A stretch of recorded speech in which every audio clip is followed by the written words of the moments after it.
नमस्कार, मैं हूं रणजीत और आप देख रहे हैं, सुन रहे हैं स्टोरी विथ रणजीत। आज मैं आपको सुना रहा हूं चर्चित कहानीकार रमेश चंद्र की आदर्शवादी और प्रेरणादायक लघु कथा समधन तोहे साल मुबारक। रमेश चंद्र जी द्वारा लिखित 2 कहानी की पुस्तकें प्रकाशित हुई है जो पाठकों के बीच में काफी लोकप्रिय है।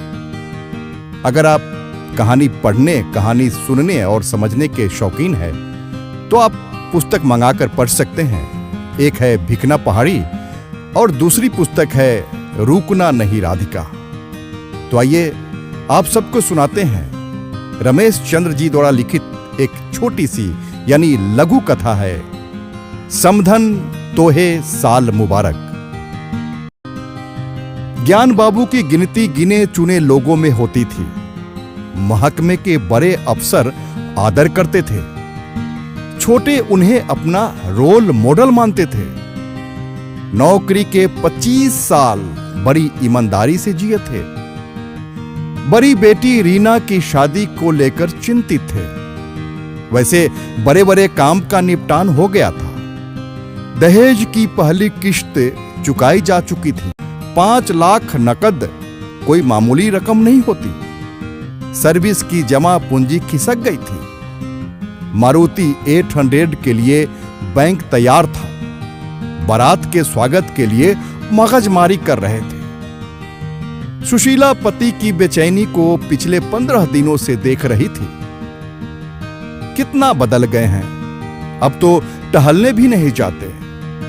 आज सुबह चाय रखती बोली, अब मैरिज हॉल की बुकिंग का क्या हुआ? ज्ञान बाबू हां में सिर हिलाए और डायरी में देर तक कुछ लिखते रहे। तभी किसी ने दरवाजा खटखटाया। सुशीला बढ़कर दरवाजा खोली। सामने अजनबी को देख पीछे हट गई। अब ज्ञान बाबू खुद में लौटे। पूछे, जी मैंने पहचाना नहीं। आगंतुक ने अपना परिचय दिया।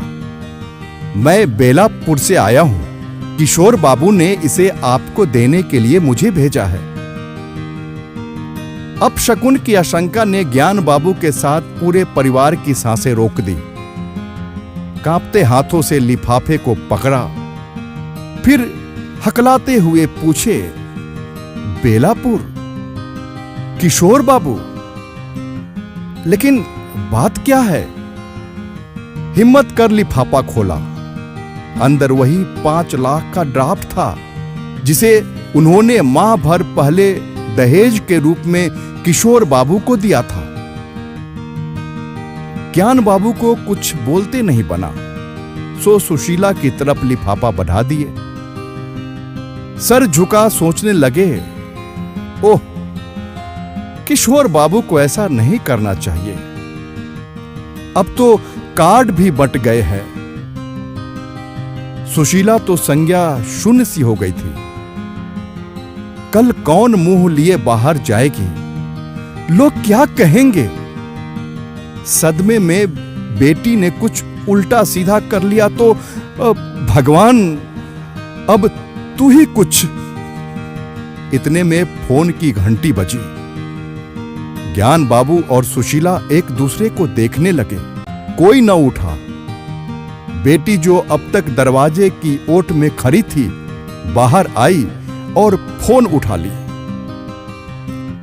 उधर से आवाज आई, हेलो, मैं बेलापुर से किशोर बोल रहा हूं। ज्ञान बाबू हैं?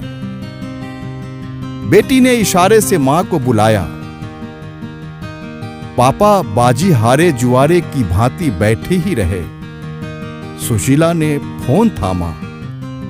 जी मैं सुशीला बोल रही हूं।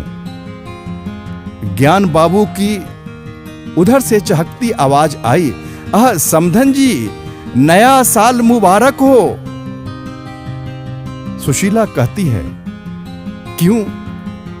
किस बात का मुबारक हो?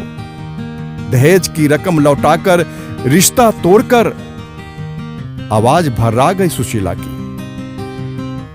गंभीर स्वर में किशोर बाबू बोले, समधन जी, मैंने दहेज की रकम लौटाई है, रिश्तों की थाती को यथावत संभाल कर रखा है। बारात उसी दिन जाएगी, लेकिन बाराती अब 20 ही रहेंगे। पति पत्नी एक दूसरे का मुंह देखने लगे। इतने बड़े बदलाव का कारण समझ से परे था। किशोर बाबू बोलते गए, कल नाके पर दहेज विरोधी एक नुक्कड़ नाटक देखा। सच कहता हूं समधन जी, नाटक ने अंदर तक हिला दिया। नतीजा आपके सामने है। अब ज्ञान बाबू भी सुशीला के पास आ गए थे।